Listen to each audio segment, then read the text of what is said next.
அலங்கள் என்று பெயர். அலங்கள் விடைமேல் வருவார், அவர் ஆசை தீர கொடுப்பார். நம்ம என்னென்ன ஆசைப்படுறோமோ அந்த ஆசையெல்லாம் எழுத வந்து கொடுப்பாங்களாம். இந்த ரிஷபத்தில் வந்துதான். இந்த ரிஷபமானது தர்மம் என்று பெயர். அதனால்தான் அலங்கள் விடைமேல் வருவார், அவர் ஆசை தீர கொடுப்பார். அதனாலதான் எந்த நாள் இருக்குதோ இல்லையோ லாஸ்டா வருகிற பொழுது இறைவன் ரிஷபரோடு வந்துதான் நிறைவு செய்வார். அதனால நமக்கு எல்லா நாளும் ஒவ்வொரு வாகனத்துல வரும். ஆனா ரிஷபத்துல வருகிற பொழுதுதான் அம்மையப்பரோடு இருந்து ஆட்சி புரிவார். அதனால் அம்மையப்பரோடு நமக்கு சுவாமி அவர்கள் ஆண்டுதோறும் எல்லாருக்கும் அருளாசி வேணும்.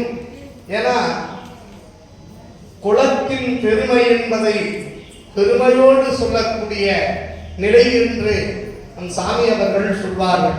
அங்காள பரமேஸ்வரியை கண்ணுதல் கடவுளாக வணங்கி வழிபாடு செய்கின்ற சாமி அவர்கள் ஆண்டுதோறும் இந்த மக்களுக்கு நலம் பெற வேண்டும் என்கின்ற தியாகராஜ பெருமான் எப்படி உள்ளத்தையும் உடலையும் தியாகம் செய்தார்.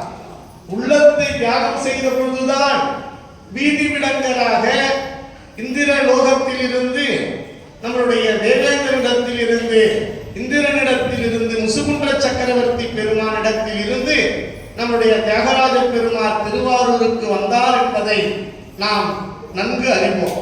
அப்படி இடத்திலே தியாகராஜ பெருமான் பெருங்கருணையை கொண்டு இந்த தியாகராஜ பெருமானை எல்லோருக்கும் வழிபாடு செய்து அவரவர்களும் இப்பிறவியிலே ஈடேற வேண்டும் என்கின்ற உயர்ந்த நோக்கத்தோடு இப்பொழுது அருளாட்சி செய்திருக்கிறார்கள். அந்த வண்ணமாக எல்லோரும் இருந்து அருள் ஆட்சி பெறுகின்ற வகையில் அம்மையப்பரை எழுந்தருளுகின்ற வழிபாடு நடைபெறுகிறது. ஆரூர மந்தரசே போற்றி, போற்றி, உடையார்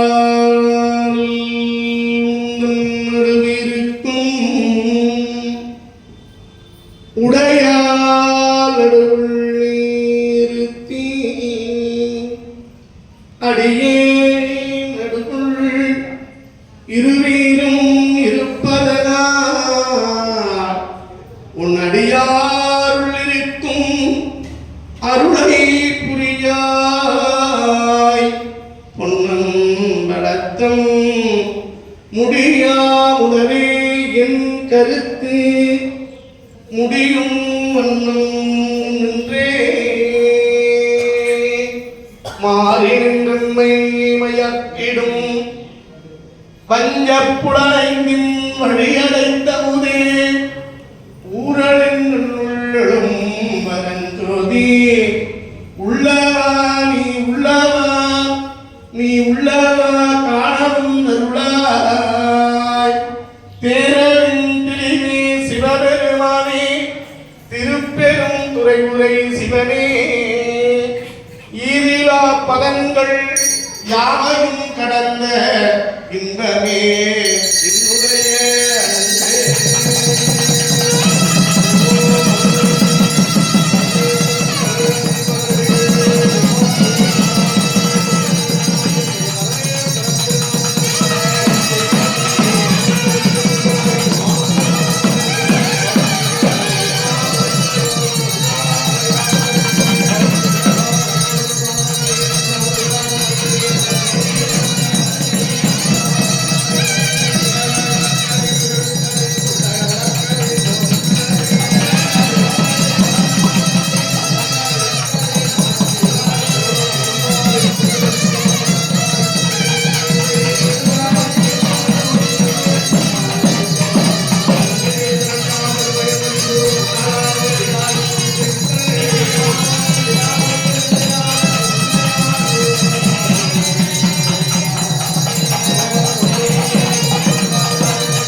திரு ஸ்ரீ உற்றி திருவையாரா